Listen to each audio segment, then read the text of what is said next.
Welcome back to Fire to Fork. I'm going to make this the inaugural episode of quick meals for exhausted travellers.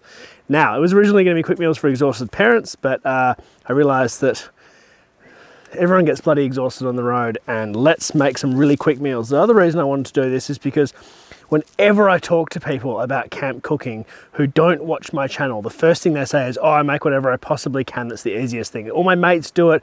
Everyone tries to get away with the easiest thing possible. So, this is called pasta aglio olio, I believe. That's my way of pronouncing it. I'm sure I'll get some angry Italian comments. So, what do we need? We need a pot of water. We need some pasta. And some garlic, and some salt, and some olive oil. Now, I don't count salt or olive oil as ingredients. So really, this is a 2-ingredient meal. These should just be in your pantry. Starting off, pasta water. I've heard Italians say this should be as salty as the sea. As someone who's made pasta with seawater, don't make it as salty as the sea. It's horrible. It's much too salty. Now, with pasta, you should be salting your water, not your pasta. So it should cook and the pasta should come out salty.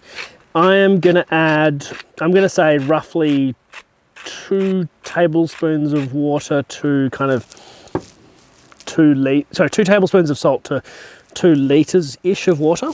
And then I'm going to chuck that on the fire to get to a boil. Now, I need to prep my other ingredient, which is 1.5 cloves of garlic. You'll notice I'm not even going to get into my fridge for food. Might get into it for something else. But these ingredients will last weeks. Garlic lasts so long. Pasta lasts years, I think. And olive oil, well, actually olive oil doesn't last years, but it should. Now, you can put things like cheese on this, and some put breadcrumbs in it and this and that.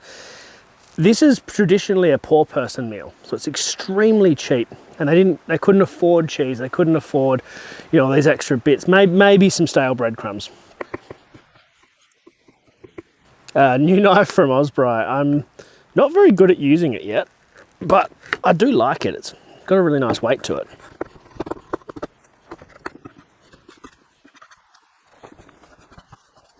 Rule of thumb for the amount of garlic you need is one big clove of garlic per person, and then they say 1 for the pot. So if you've got 5 people, put in 6 cloves of garlic.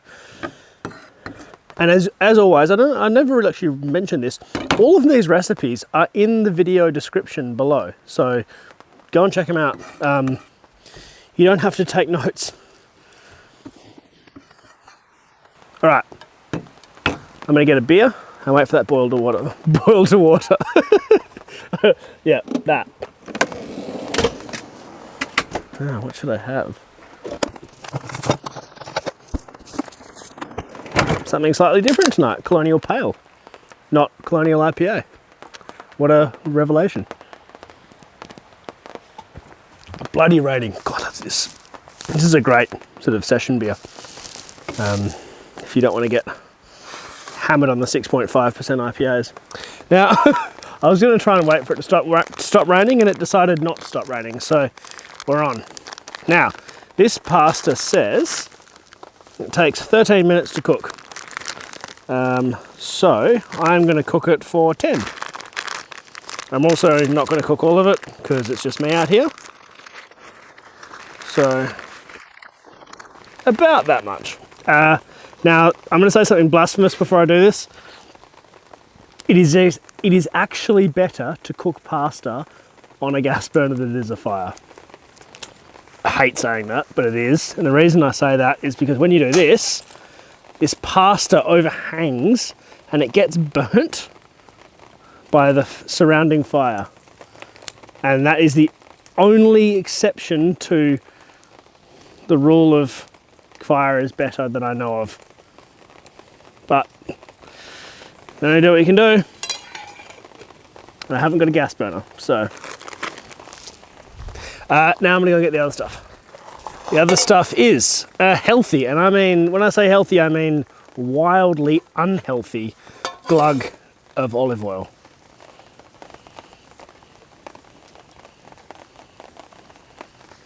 Yeah, a lot of olive oil. Into there, you want to just chuck your garlic.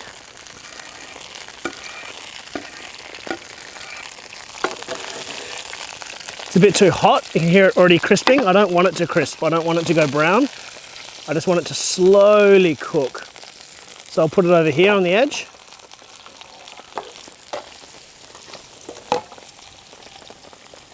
In fact, that's already cooking too fast. I'm just gonna take it off to the side and rearrange things. So that pasta went on at 7:18. At about 5-minute mark, I'm going to steal some pasta water out of it. Okay, it's been about 5 minutes, so I'm going to grab a bit of this starchy pasta water, about, I don't know, 1/4 of a cup. Chuck that in there. Keep that cup handy, we're going to need this again. And get a stir.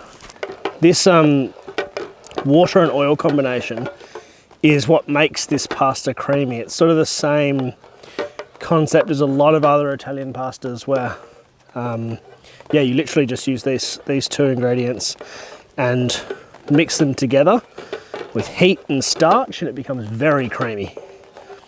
Not just normal water, it has to be starchy pasta water.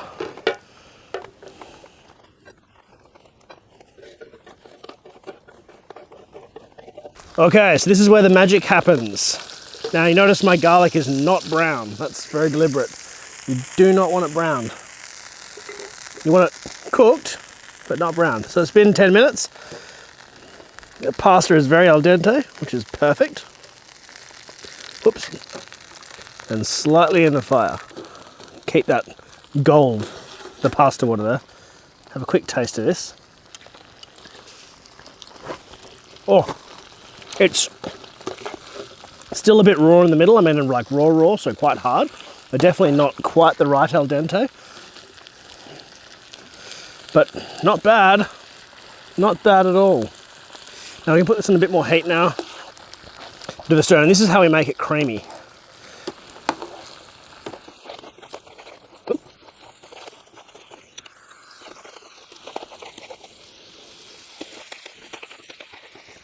And I reckon that, what's the time?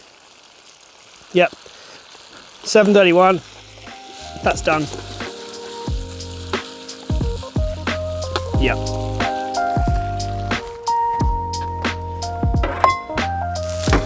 All right, let's quickly get this served up. So I like it with a little bit of chilli.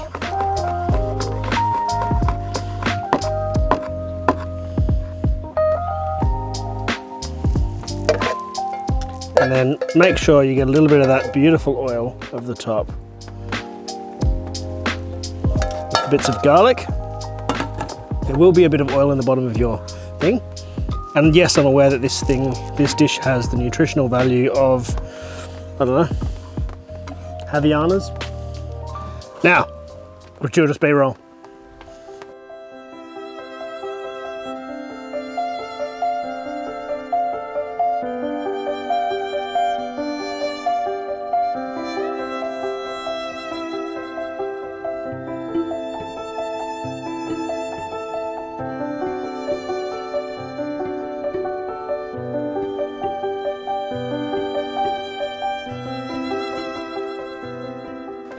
Okay, taste test.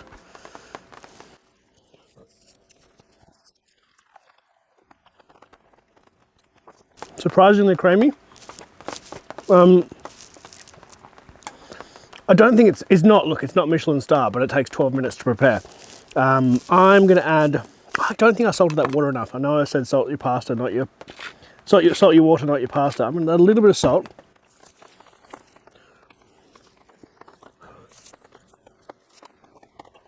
There it is.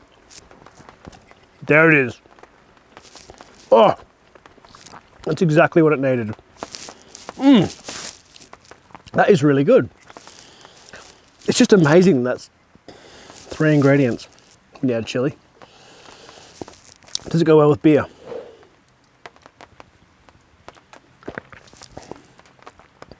surprisingly, yes. I would have thought this would go better with a nice, good glass of red. It goes very well with beer. I think it's the chili and the salt. Anyway, thank you so much for watching. Oh, cheeky beard hair in there. Thank you so much for watching.